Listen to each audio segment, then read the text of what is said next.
Assalamualaikum. I'm Ummi Amira Natasya binti Rozli. My matric number is 2517598 and I'm going to present about the administrative structure of Afghanistan. So basically, the government of Afghanistan is known as the Islamic Emirate of Afghanistan, and it is a unitary and theocratic state, which means that the country is governed based on Islamic principles and religious authority.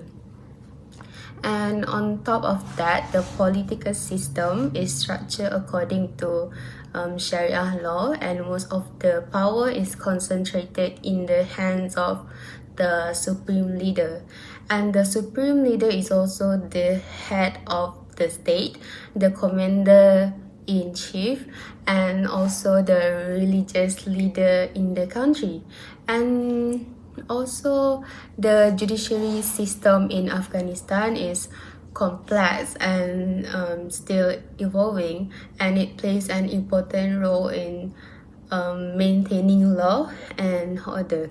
However, since the Taliban returned to power in 2021, the country has experienced major changes. Many of the progress made in the past two decades has declined, especially in terms of governance, human rights, and public services. Assalamualaikum warahmatullahi wabarakatuh. My name is Che Ku Alya Husna binti Che Ku Asmawi, matrix number 2519998, and today I'll be talking about the primary issue that is happening in Afghanistan. So the primary issue that is happening in Afghanistan right now is gender apartheid. Gender apartheid refers to the economic and social sexual discrimination against individuals because of their gender or sex. Gender apartheid is not just general discrimination. It is a structural system of violations enshrined in legal, political, and cultural institutions, often enforced by the state or a similar governing authority. The term gender apartheid was derived from the word apartheid, which according to Merriam-Webster refers to a former policy of segregation and political and social economic discrimination against the non-white majority in the Republic of South Africa. Now, gender was not covered in the original definition, but it is most frequently applied to Afghanistan by legal experts, human rights organizations such as Amnesty International and Human Rights Watch, and UN officials to describe the gravity and systematic nature of these abuses in the context of Afghanistan.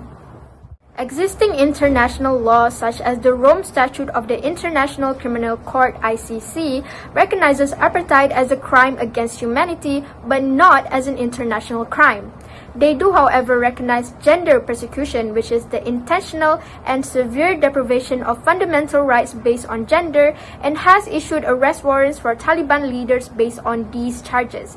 But gender persecution does not fully capture the institutionalized nature of the Taliban system of domination and segregation, which is similar in character to the racial apartheid in South Africa. There are many issues that are contributing to the gender apartheid in Afghanistan, one of them being that women are losing rights to education because they are not allowed to pursue secondary education, and they are also banned from attending university since December 2022. Now, some courses do allow the students to continue via online teaching, but the female students are no longer permitted to take examinations. Without education, the girls face an even higher risk of being exploited, maltreated, and being married off early. Second issue is the workforce gender gap. Just 1 in 4 women is working right now compared to the 90% of men. This is because the Taliban has issued bans that prohibited women from working in sectors that once offered employment opportunities such as civil service, national and international NGOs, and also beauty salons. And lastly, the decision-making representation. Women are excluded from all levels of political decision-making because the de facto cabinet is filled by men. One major challenge in Afghanistan is the lack of education and awareness.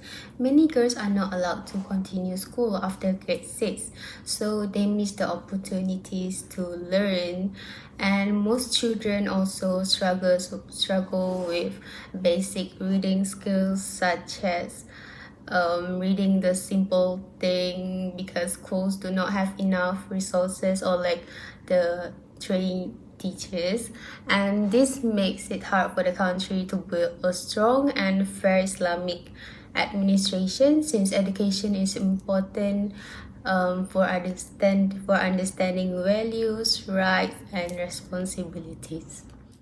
The second challenge faced by Afghanistan in implementing Islamic value-based administration is the economic crisis.